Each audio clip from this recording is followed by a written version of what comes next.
So thank you so much. We are joined here by Courtney Mims, who is on the weekend anchor, and I want to make sure I get this right. Yeah, Pig Trail Nation. that's correct. Pig Can you Trail Nation. can you explain that for fans in Illinois who may Yeah, not be familiar with it? of course I can. So Pig Trail Nation is we cover the Arkansas Razorbacks. That is what we cover. We don't cover anything else.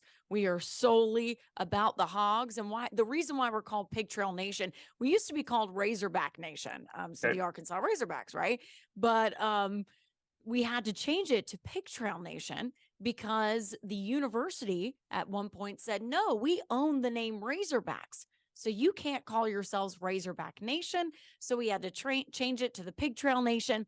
And there's actually a road here called the Pig Trail that is a very traveled road that fans of Arkansas would know very well. Okay. They would go, I've drove down the Pig Trail, and it's the road that comes into Fayetteville. So that's why we call ourselves the Pig Trail Nation. There Okay, you perfect. go. And that's on what KNWA Fox 24? That's correct. KNWA, Fox 24. We're also on KARK if you're in Little Rock. So we're on the entire state of Arkansas, which is really cool and unique. We're the only sports team that's broadcast to the entire state. Wow, So, that is awesome. So now I yeah. feel like I don't really want to talk much about Illini guys. All we have is we do it. We have our website, and we also have a radio show that we do across 30 stations in Illinois. Wow. So Very cool. we do a 2 hour weekly show, and so it's great to have you on here. Oh, that's Um, awesome.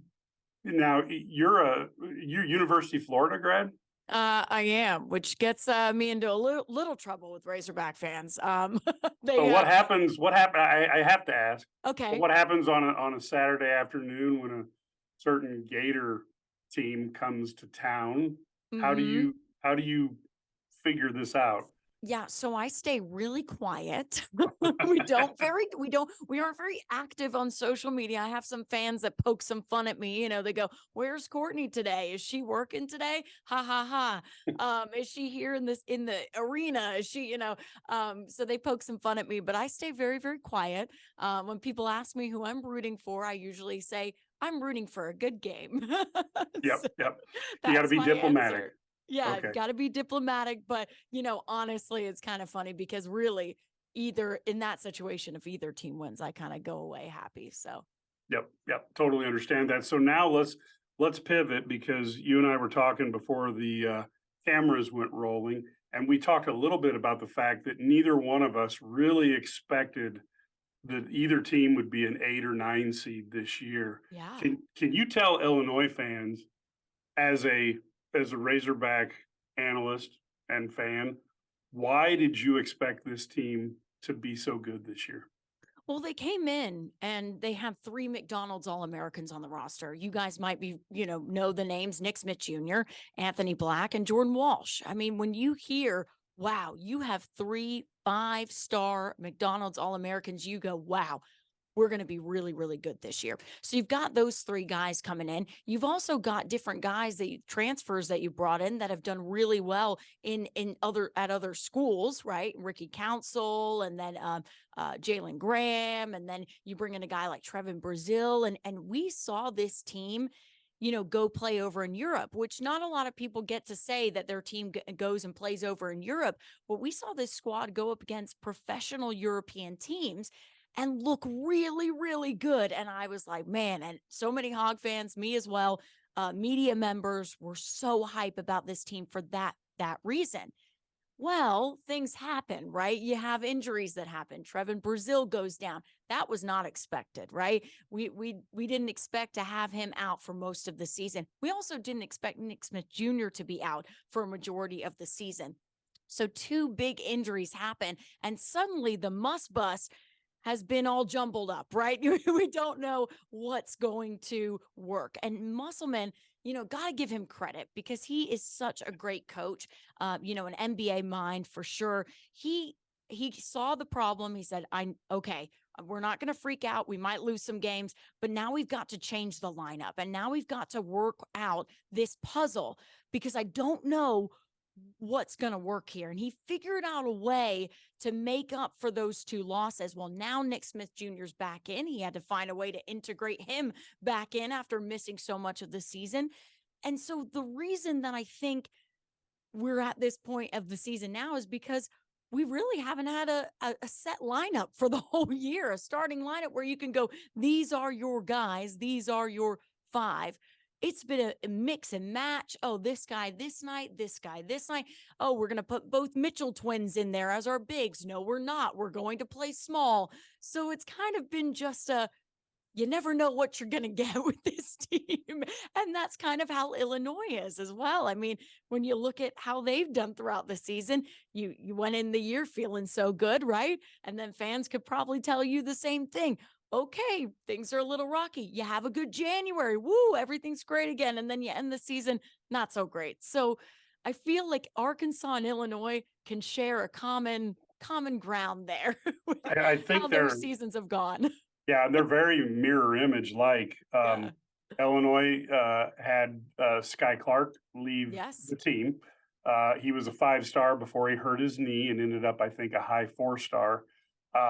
People did not expect to have him exit the middle or early part of the season. Yeah. And then one of the sophomores who was stepping up, 6'7" forward, Luke Goody, is a kid from Indiana who can shoot the 3-ball. And when Illinois played and actually snuck by Kansas in the secret scrimmage this year, he broke his foot, and he's just returned. Very similar to what happened with Nick. He just returned a few weeks ago, and he's still trying to play into shape. But Illinois has struggled with those two losses, and then you get some minor injuries. Illinois for some reason has concussion issues now. That's the new thing for the last couple of years, and so they missed a game or two with Jaden Epps getting concussed and Terrence Shannon Jr. So they've had some little injuries here and there, but really lost two guys with significant time, and got one back. So very similar. When I look at these two teams, I see teams that can't shoot the 3. I see teams that turn over the ball probably more often than they would like. They block a ton of shots. They rebound well, and they like to go at a faster pace. And there's no lead that they can't get content with and let people come back into the game. Yeah. I've rarely seen two teams that have very similar personalities. I think the only difference is with the 3 young studs. Illinois has Matt Meyer, who's won a title for Baylor, and Terrence Shannon Jr., who's been at Texas Tech. They may have and Coleman Hawkins, who's played for Illinois, so they may have a little bit of experience. But I think the Arkansas team's a little more athletic and a little bigger. Yeah. I don't know that I've ever seen a game that the two teams match up this closely. And I know that the NCAA, they put out their press releases that it's all just how it happens. But boy, when you look at this matchup, you're almost like they couldn't have picked blind or even put them together with knowledge. You couldn't have picked a closer match than this. It's a true 8-9 matchup. It really is. I'm kind of going, yeah, it really is. Arkansas may have the slight edge, but I really think it's a slight edge because of everything you've just said. It's so weird when you're going through all of those things. I'm like, he's describing Arkansas, right? Yeah, he's describing Arkansas and Illinois. They are so scary similar. And I do agree with you that maybe the way that they differ is Illinois does have the experience. That's one thing this Arkansas team is lacking, is experience. And I think a little bit too is leadership. I think that's something that they had on last year's team that they're trying to replicate so badly on this squad. Last year, they had Jalen Williams and JD Note and Stanley Umude and Audis Tony, who were so good and brought that experience and brought that kind of, okay, we're older, we've been here, we know what we're doing. Even with Stanley, even though he came into the program, he acted like he had been there for 4 years. He was an older guy. It's this team is so young. And my dad's a basketball coach, and I always talk to him about, Dad, what do you think? And stuff like that. And he always tells me, he goes, look, Courtney, you have to curb your expectations a little bit, right? Because you can't make up for experience. You have to go and give them that, and you have to let them do that, because they're freshmen and they're going to make freshman mistakes. That's just going to happen.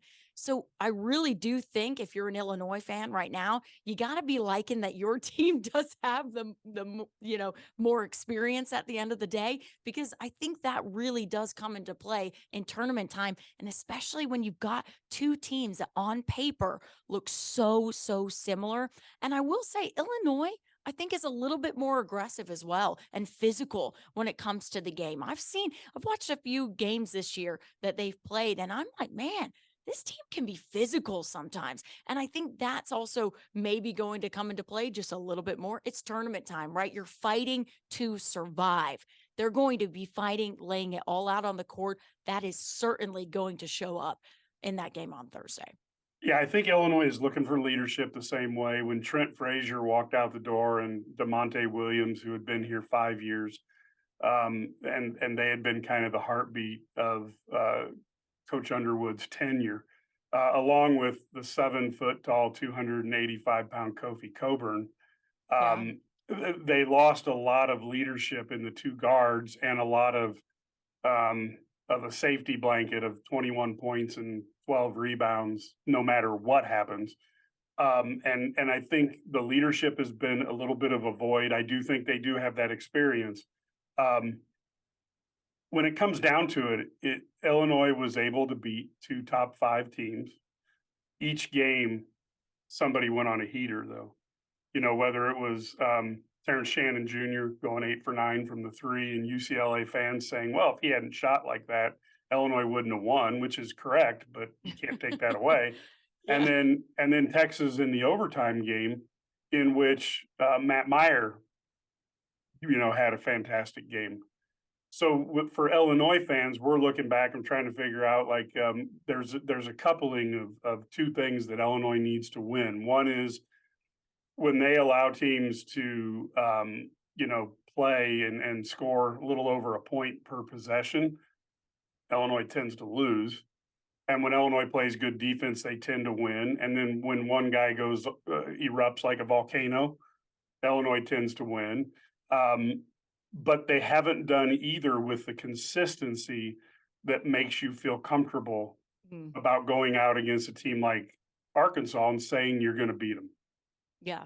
No, and I think you're right about that, especially when it looks like it's going to be so interesting to see what happens, because that's what Arkansas's main goal is coming into this game, is going to be to shut down those guys, right? Shut down Terrence Shannon Jr. from scoring all of those points and going off like he did. And I think it's going to be interesting, because I feel like it's going to be a fun defensive game as well. If you like those, it's going to be low scoring for those reasons. And it's going to be fun if you like those individual matchups. One I like is Devo Davis on Terrence Shannon Jr. And he kind of talked about that the other day, being like, look, I've seen him play. We played against him. I wasn't guarding him, but I want to be guarding him this time, right? And Muss is probably going to put him on a guy like that. He usually puts Devo, the best defender they've got, on the team's top scorer. So that's going to be a matchup to watch out for. But that is going to be Arkansas's goal in this game, is to say, hey, if we want to play our game, we got to step up our defense. We got to make sure we shut down those big scores. And I think it's also going to come down to scoring in transition, because when it comes down to the half court play, these teams are really good, both very good with that. So scoring in transition, getting those good looks when you're scoring in transition, Arkansas is very good at that and very good at their transition defense. Illinois struggles a little bit with their transition defense. So if Arkansas can get some of their points that way, I think that'll be another thing to look out for, especially when it comes to kind of the matchup as a whole. But it's going to be so interesting, because you've also got some little kind of nuggets in there as well. Anthony Black has been walking around in a boot.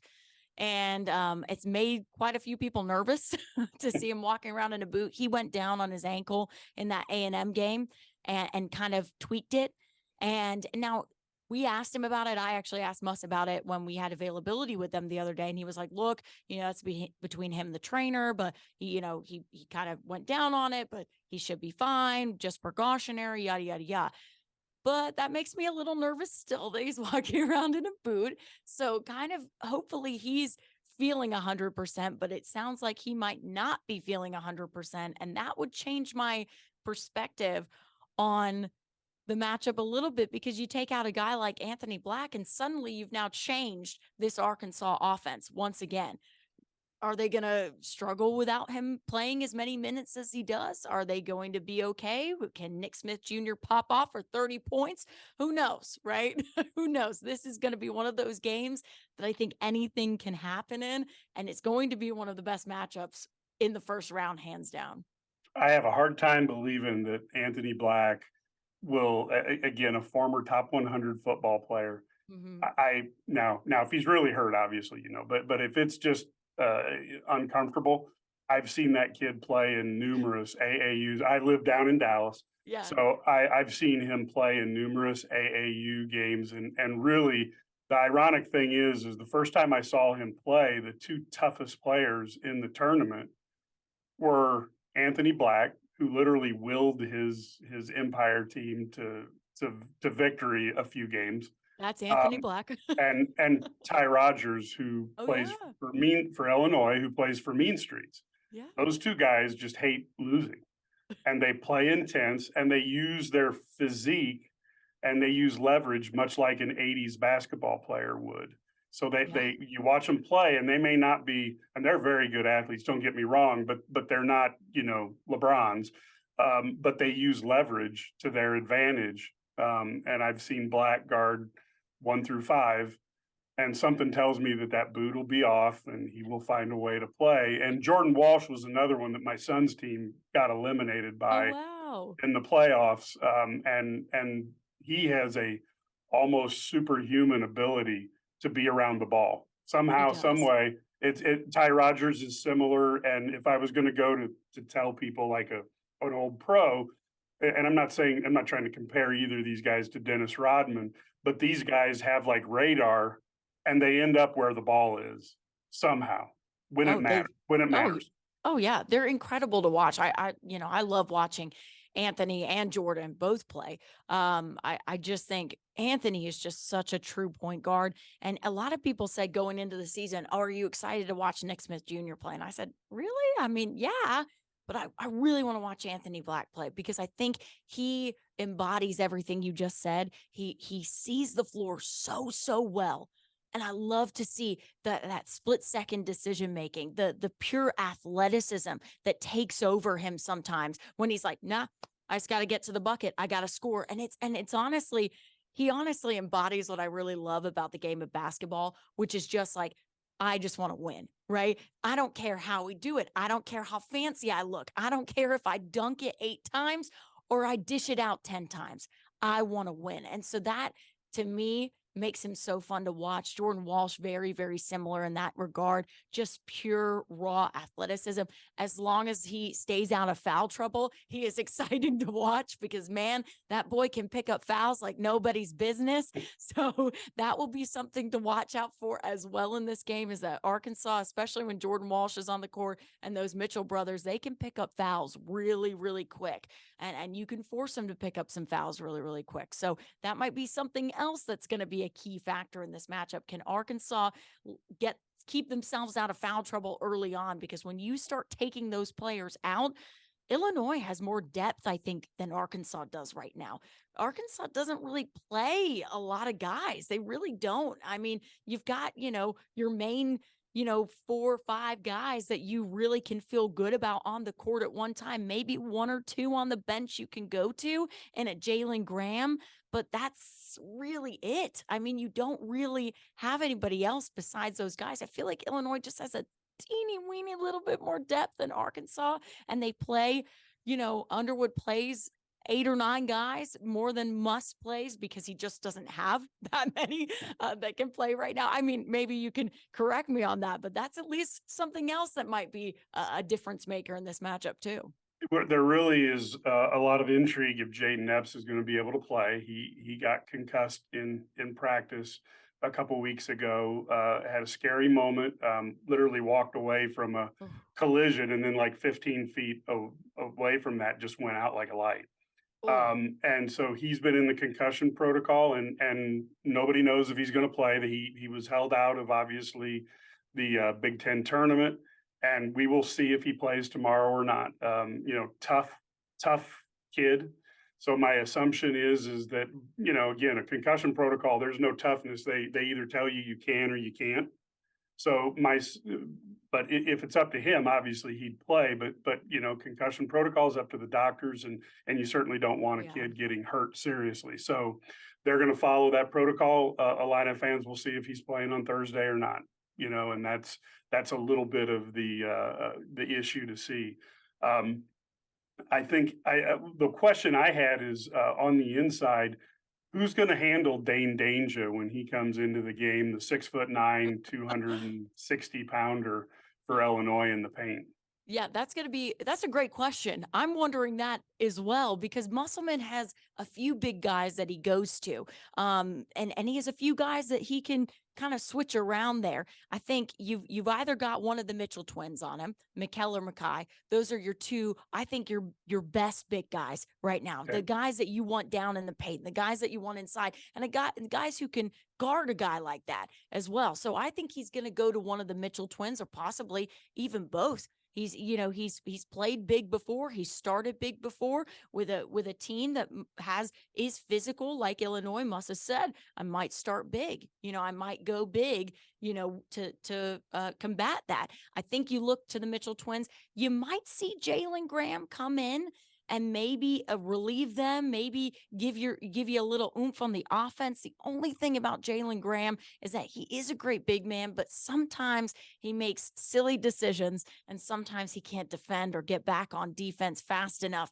And then that's when you get into trouble. So it may be a situation where we see Graham, depending on what Jalen Graham we get that day. And then you could also see Kamani Johnson. Here's a guy who's played in the tournament before. Here's a guy with your leadership experience and who's been coming in and out. Now, he's been dealing with some injuries on and off throughout the season, so we haven't seen as much of him. But hey, I wouldn't be shocked if he came in to give them a little bit of, hey, you're seeing a different guy. Because I think they're probably expecting the Mitchell twins to be on a guy like that. And I would too as well. I mean, those are your two big guys. And certainly some of the best rim protectors when it comes to this Arkansas basketball team. When they're the twin combo, they can block shots like nobody's business. So I would put them in and maybe see how that goes. But hey, it's kind of up in the air right now. I really can't get a feel for Musselman's starting five right now. Normally I can go, okay, he's going to play big, or, oh, he's going to go with these guys, but it kind of feels up in the air. And so I kind of like that unknown about it right now. Yeah. The Illini, it just depends on, what they do, if Epps can play or not. That'll trigger some changes in the starting lineup. And then the other thing that Illinois has done with really some good success is when, if Danger isn't as effective as they like, or if they want to bring him in and target certain players on the other team with him, they go with Coleman Hawkins at the 5, and then they get a team. I'm saying small ball, but you have Coleman Hawkins at 6'10", and then you have Matt Meyer at 6'9", and you bring in Ty Rogers at 6'7", and then you can pick RJ Melendez at 6'6" and Terrence Shannon at 6'5". And all of a sudden, then you've got 5 guys who can literally go up and down the court. Yeah. And they're really not small, but they don't have the big center because Coleman Hawkins is lean. But defensively, it's interesting because these two teams are amongst the leaders in the country I think Arkansas is 5.2 blocks a game and Yes. Illinois is 5.6. Yeah. It seems to me that when it really is going to come down to a couple factors. Um, Two of which are under the team's control, and then the third is the bane of existence. The first two, I think, are 3-point shooting, which neither team's been consistent. It's not Arkansas' strength. No, and it's not Illinois', but Illinois likes to shoot them a lot. Yeah, and Arkansas does too. So they are total mirrors. I mean, these are, Yeah. you know, this is mini me. I complete you. You complete me here. For you Austin Powers 2 fans, Yes. making a reference to 1997. But anyway, that and I do think that the turnovers are going to be Yes. critical. Illinois has done better the last couple games in minimizing their turnovers. It hasn't necessarily led to victories, but you know, you need to do that. And then I guess I'll make a third factor is the defensive pressure that gets put on by either team, who's the first team to break, which again kind of leads to the turnovers. And then the fourth one, which is the bane of all existence, is the uneven refereeing that you get where, and I'm really hoping that we get, you know, something that's called relatively down the middle. You don't get the one team's in the double bonus, you know, with 10 minutes to go and a half. And again, I don't like it when Illinois gets those advantages. I mean, it's more fun as an Illinois fan, but it's not as a viewer of the sport. You know, we're hoping to see that. And the Big Ten teams, they are allowed to do a lot of stuff that when they get into the tournament, I think is tougher for some players to get used to because it's no longer the WWE. Yeah. And you know, that has really affected some of the more physical teams around, you know, particularly, you know, Purdue has had some challenges in the tournament when they've been pretty good. Yeah. Yeah. And they play a lot of grab and hold, so it's not surprising when you get in the tournament. Now, Illinois has had problems. They were more physical the last couple of years than they are this year. So we're hoping that maybe the fouls will be a little less problematic because they aren't quite, like I said, they're an aggressive team, but they're not a team that's going to, you know, beat people up. Yeah, well, Arkansas likes to draw fouls. That is one of the things they like to do. So don't be surprised because the SEC is brutal when it comes to calling fouls. I feel like the whistles just go off every 5 to 10 minutes. So, you know, it's like, you know, it just boom, boom, boom, boom, boom. You know, you're just getting calls all over the time, all over the, you know, the whole game. So I feel like Arkansas will try and get those foul calls and will try and force Illinois to be aggressive and physical because they want to get to the line. Now, here's the crux of that. You know, if you're an Illinois fan, you might notice that Arkansas hasn't been great from the free throw line in recent games, and they really haven't. They like to get to the line. They do a good job getting to the line, but when it comes to making those shots from the charity stripe, they haven't done very well with that side of things in recent games. And so that is something that I'd like to see Arkansas do better at in this matchup. If they want to win in the NCAA tournament, they've got to make their free throws, right? They really do. And so that's gonna be a big factor as well. If it's a fair call game, great. You know, if it's that way, awesome. We all love to see that. None of us want to see an uneven game, even on Arkansas side. You know, we don't want to see an uneven game. We'd like to see it called fairly. But I do believe that the Hogs are going to try and pressure, you know, and get those foul calls and get to the line as much as they can, because that's kind of their bread and butter. That's Musselman's bread and butter, at least with his teams. He always likes to get to the line and get those free throws. But you gotta make them at the end of the day, which they Arkansas has just not done well at recently. So could be something that Illinois actually uses to their advantage in this game. Well, here's the rub though. Oh no! Arkansas is 275th in free throw percentage, and Illinois is at 292. So this is these two teams are mirror because they are not even 1 percentage point apart on their free throw percentage. Both That's of them crazy. Both of them at about 68%. Wow. So it is. This is one of those games where I think if one player And if Anthony Black goes 5 for 7 from the three, or if Matt Meyer goes 6 for 9 like he did, against Texas. But one of those games could be what puts somebody over, Yeah. Oh, which then yeah. you're now talking about the defense.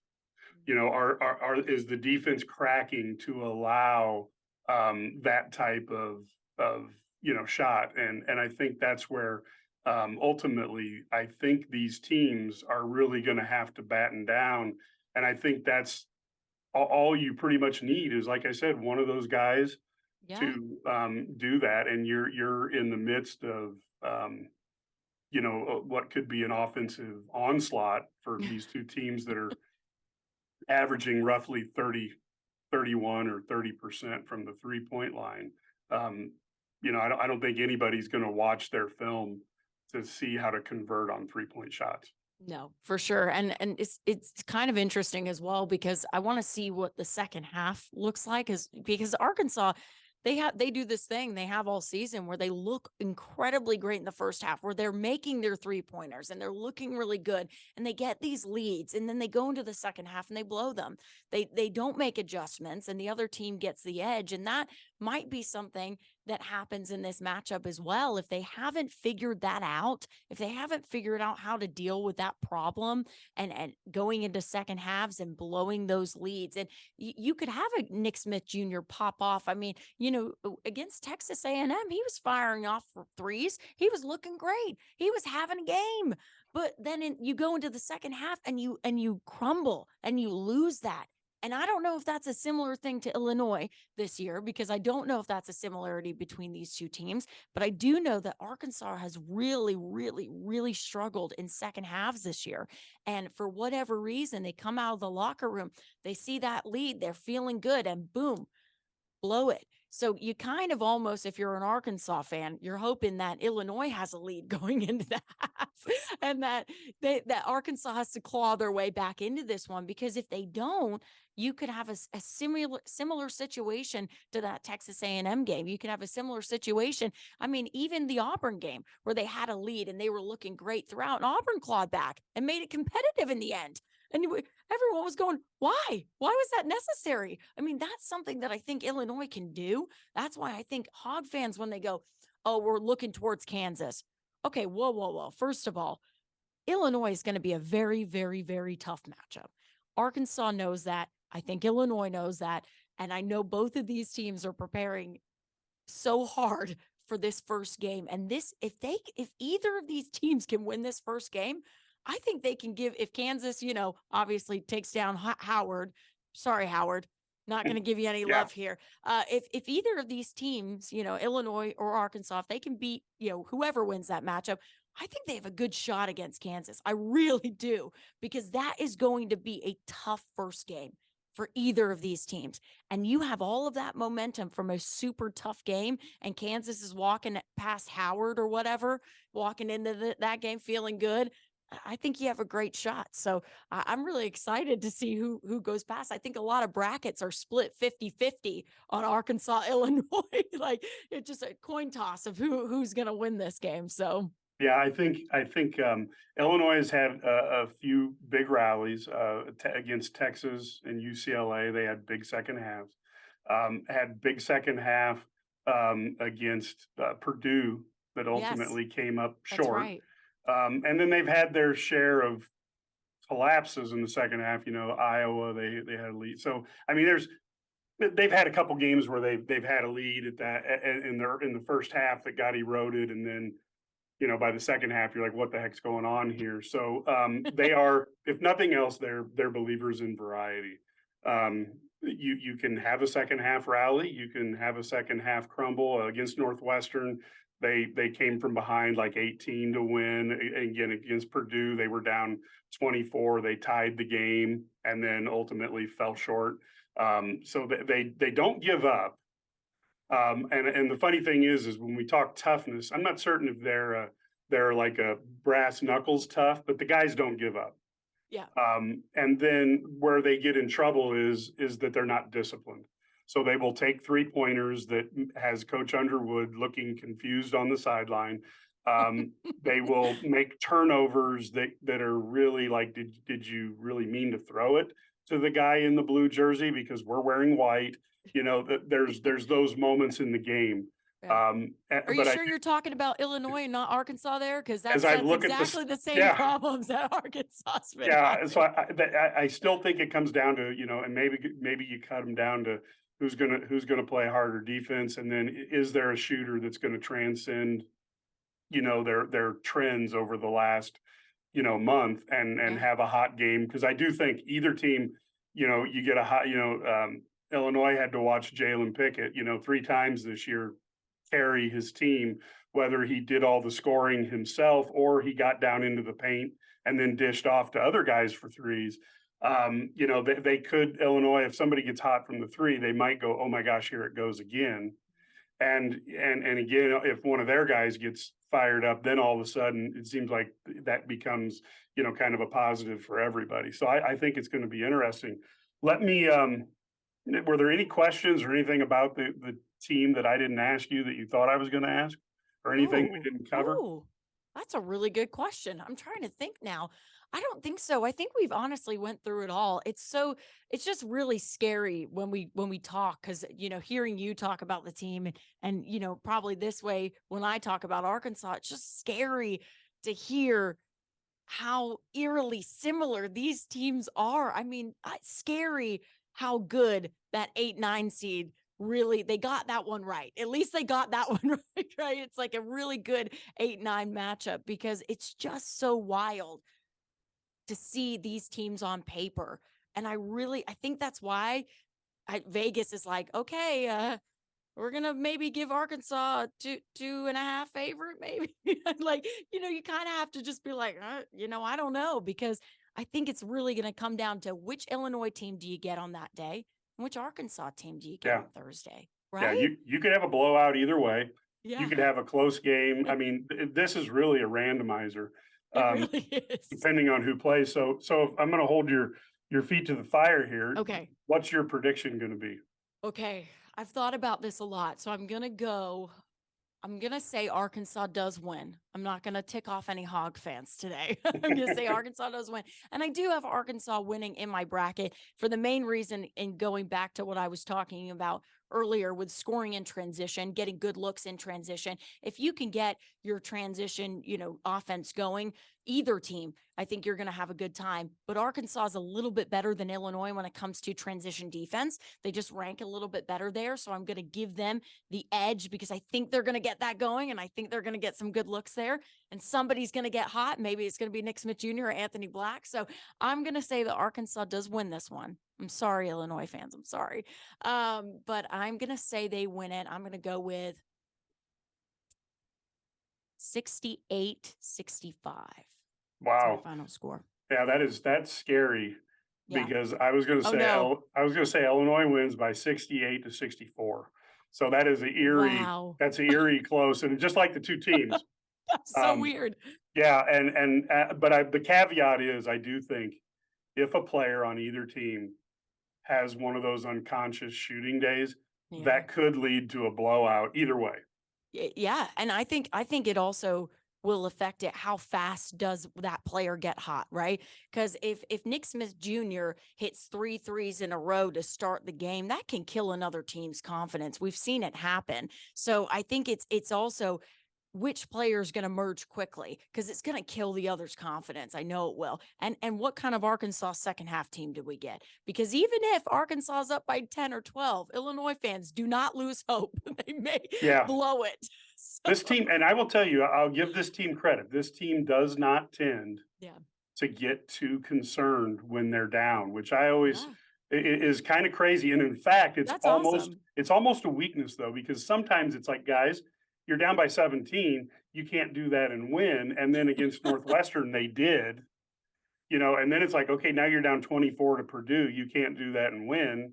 And they didn't, So it's almost like they stay pretty calm when getting blitzkrieged in the first half.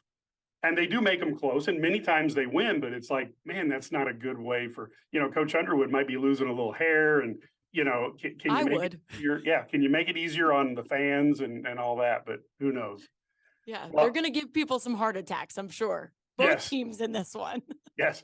Well, it's weird how all of a sudden Illinois and Arkansas have had some crossover points with playing in the NCAA tournament here, and of course, Illinois taking the former Arkansas head football coach Brett Yeah, yeah. Bielema. Is he going to be there? You think he's going to be at the game? You think? It's over in Des Moines, so it's not that far away.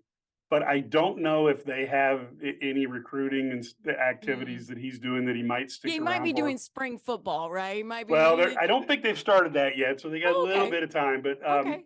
I will say Coach B has everything. I mean, and I don't know if he was this way at Arkansas, but Yeah. now if he scratches his nose at 10:30 at night with his right hand, it's probably on a to-do list somewhere. So He was like that at Arkansas. I Yes. guarantee you one thing, he is whatever he's got planned for Thursday, it's been chiseled in stone and he will do it. Yeah. And I don't know if he'll be over there or not.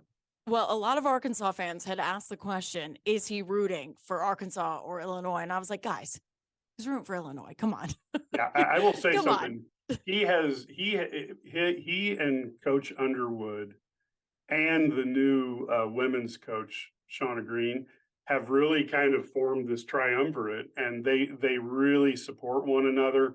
I got to give them credit because as a very old Illini fan, that reminds me a little more of what we saw with Lou Henson and Mike White back in the 80s. Nice. So he really and I think both Underwood, Bielema, and now Coach Green are so good at that. It really has made it's really helped the program. Like for example, you'll see the women's team will be cheering on the men's team at the home Oh, games. I love that. And you'll see the same thing when the men's team goes to cheer on the women's team, and you'll see the football players there. And again, both teams will be at football games. So I love that. it's big, and I think it helps. Illinois is a sleeping giant.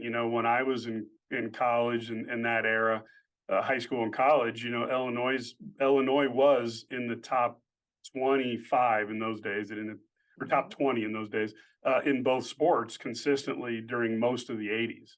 Yeah. And then all of a sudden we had the 30-year nosedive, except for 2 seasons in football.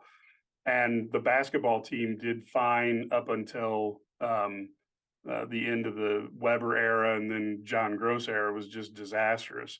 So we had like a 10-year period, of bad basketball, which hadn't happened since I was literally born. Yeah. And then I was born in '67, and they were horrible for about a 10-year period. So we got to go back to like my birth year before Before things, yeah. it was this bad, And so now Illinois fans are starting to come back, and I think you'll see that they are an extremely loyal group of fans because they've sat in those bleachers, in the football program, and literally, they've had in the last 20 years like 4 or 5 winning seasons. Yeah. They were lucky. One was a Rose Bowl, another was a Sugar Bowl, but they've had bad seasons, and yet they're there, watching them. And so, and then you've got the kind of the half fans who are like, they're like, well, I got to see this to believe it. Yeah. I've been fooled before. Yeah. The Illini football PTSD is what we call it. And Bielema is, PTSD. trust me, if you look at, like, I have got a buddy of mine who's a huge Ohio State fan. Oh, yeah. And Illinois, when Coach B he had a winning record this year to win 8 games. He broke a 10-year streak of losing records for Illinois. Oh my goodness. 10 years, a decade. Now, Ooh. I've got a buddy who's an Ohio State fan. Ohio State has had 5 losing seasons since 1951. Oh, So yeah. it's easy to be an Ohio State fan. You just show up and watch your team win by 50. Yeah. To be an Illinois fan, you got to show up and go, wow, is Northwestern killing us this year? And that's why Coach Bielema, whatever his strengths and weaknesses, is always going to have an appeal to Illini fans, because in the second year he started to turn this thing around. Now there'll be pressure obviously next year to continue it, and you have two new coaches, Luke Fickell at Wisconsin and Matt Rule at Nebraska, who are going to raise the bar. But Illinois fans, for the first time, it's like they look forward to a Saturday afternoon knowing I they're love going to be that. competitive. So it's been a long time. I know he had a rougher time at Arkansas. He did. Yeah, he did. It's kind of interesting you talk about those bad years, because I feel like a lot of Arkansas fans can connect with that, because they had to, they still remember Chad Morris, right? And they still remember those terrible years. And so now you have this Arkansas, and Arkansas basketball that wasn't good for so long after Nolan Richardson. And then now you have Eric Musselman, right? And you're like, you're looking at an Arkansas, like a time at the university where fans are just very excited about all the sports, right? You've got football under Sam Pittman, which is doing well. And then you've got Eric Musselman going to NCAA tournaments and making Sweet 16s and Elite Eights. And, you've got him doing that. Then you've got, obviously, Dave Van Horn and the baseball team making constantly the College World Series. Hopefully they can win it. They need to win it for him at some point. But, he's making it consistently. So that's the good thing there. You've got Courtney Deifel turning around the softball program, making history last year and doing it and starting off the season well this year. And then you've got, other programs as well. I mean, track and field just won 2 national titles, indoor national championships. So you're looking at a time at Arkansas where fans are actually happy and they're just like, yay, Well, sports and are good. let's face it, NIL helps as well, because Yes, the Walton family isn't going to give somebody $50,000 in a shoebox. No, And so Illinois has got, Shad Khan and people like that who will donate to NIL, et cetera, but they're not going to put money in boxes and give it to recruits. And so the NIL has leveled the playing field from the shadows of other teams. We won't say anything, but I'm looking at you, Tennessee and Alabama, but it's yeah. Well, and there's a reason why, Nick Saban's like, well, I kind of like the old system. Well, of course you did.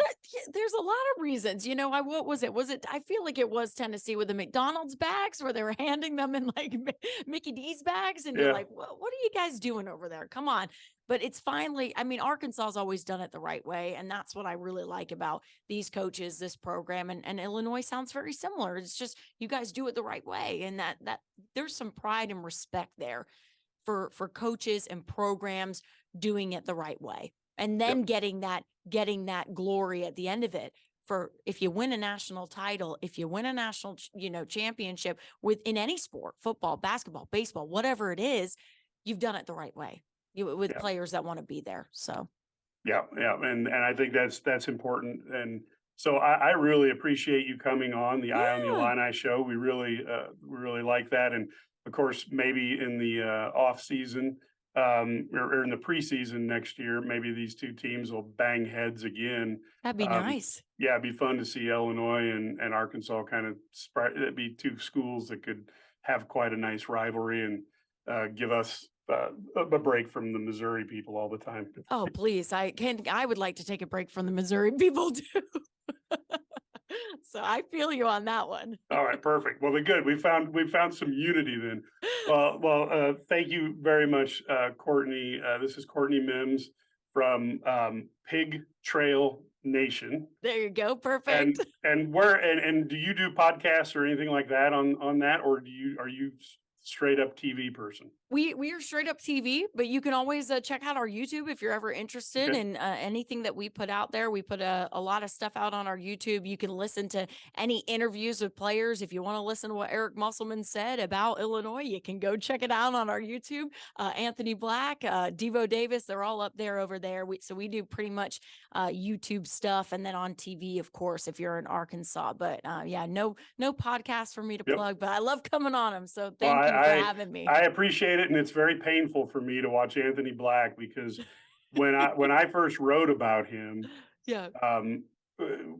I had him in my top 10 when Rivals and 24/7 had him in the 90s and the low hundreds, and I could not understand what they were seeing when I watched him, because he was so dominant. And I remember telling people this kid's a top 10 player, and people looked at me strange, but he may go in the top 10 in the NBA draft, and I'm going to look a lot smarter. And it doesn't happen that often. So I They- gotta glom onto that moment. you need to get all the credit for that. I'm gonna let Anthony Black know you need the credit for that. Hey, I interviewed him one time. He probably doesn't remember it, but I interviewed him. And the interesting thing about him, which set him apart for me, is when I said I was from the Illini guys, he gave me before I could turn on a recorder or anything, he gave me a 2-minute dissertation on Coach Underwood's offense Oh and my gosh. why that would be advantageous for his skill sets. Wow. And so you're used to these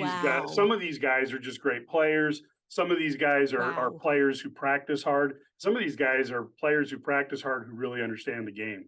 Yeah. And so when I heard that, I was like, "Holy cow, this kid's amazing!" Because he gave a run through on the offense and why that would be a benefit to play there and why he'd love to play there and that would prepare him for the NBA. And I was just like, That is so Anthony Black to a T. I mean, he does scouting reports from us. I mean, he like literally does that is the type of player he is. yeah. So it doesn't shock me at all, but I love to hear that. No, yeah, but magnificent. So anyway, I want the Illini to win, but Okay. I will say that Anthony will always have a soft spot for me because of the way he handled that interview, and really Yeah. he was as good in the interview as he was on the basketball court. So I love that. Love that. perfect. Well, thank you so much for coming on Yeah. our show. We really appreciate having you. Thanks, Mike. I really appreciate it. Anytime you need me, I'm happy to talk anything Razorbacks with you. Excellent. Well, good luck to the Razorback fans on Thursday. Oh, thank you.